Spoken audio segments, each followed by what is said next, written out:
Hey guys, this is Miss Regine from SOAR Educational Services, and today we are going to look at a Algebra 1 word problem and see how we can solve it.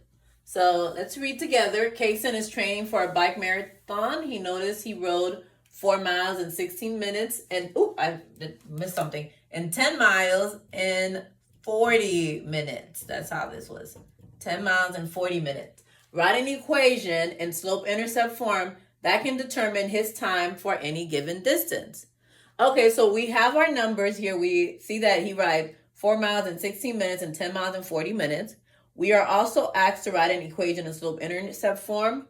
So we know that this is a linear function that we're working with. And we want to determine his time for any given distance. So in this case, we have our, we'll say miles, and we have time. All right, because we're trying to determine his time for any given distance. So time will be our y in this case, in this particular problem.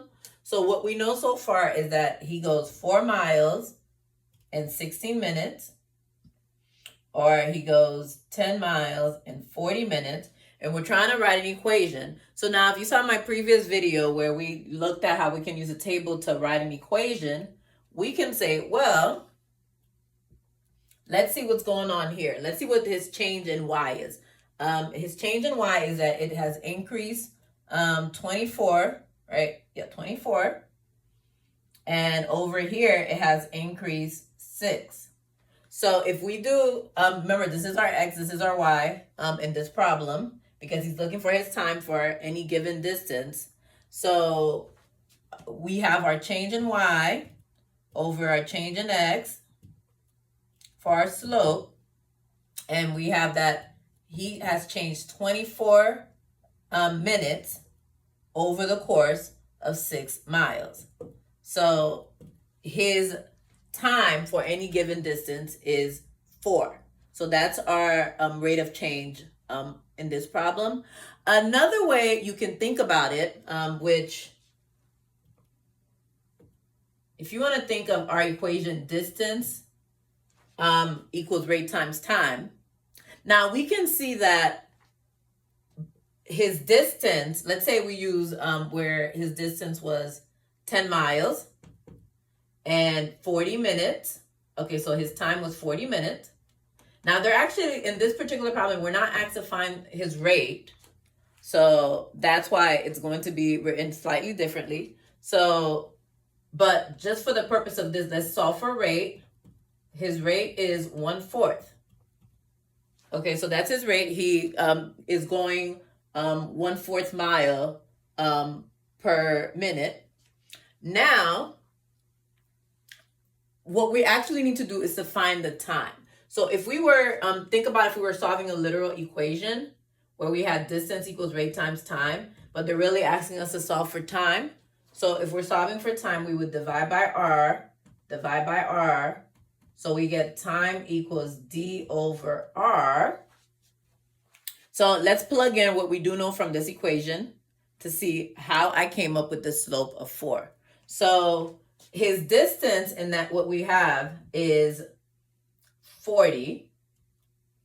If we have a rate of 1/4, right? We can see that that's going to get, and we already know that one actually. So instead of doing it that way, let's say we know that if he has, we have that rate of 1/4, and we're actually solving for 1 mile, because that's really what he wants to know. He wants to know what his time is going to be in 1 mile. So that's going to be more pertinent. So that's when he's asking for his time for any given distance, he means per mile, what will his time be? So if we have 1 divided by 1/4, and you can use a calculator, but if we keep change flipped, we'll get 4. So for any given mile, his time will be 4 minutes. So if we're writing our equation as a function of t, we could say f of t equals 4m. So like, just in case they wanted us to write it in function notation, that you can see that his time will go up 4 minutes per mile that he is traveling. All right, guys. So that's all for this video on how to tackle a word problem like this. Make sure you're reading it carefully and you're looking to see exactly what they're asking you, because they're asking you his time for any given mile that he's traveling, and not the reverse. Not the distance for any given time he has traveled, which is what you might be more used to. If this was helpful, remember to like and subscribe, and I'll see you next time. Bye.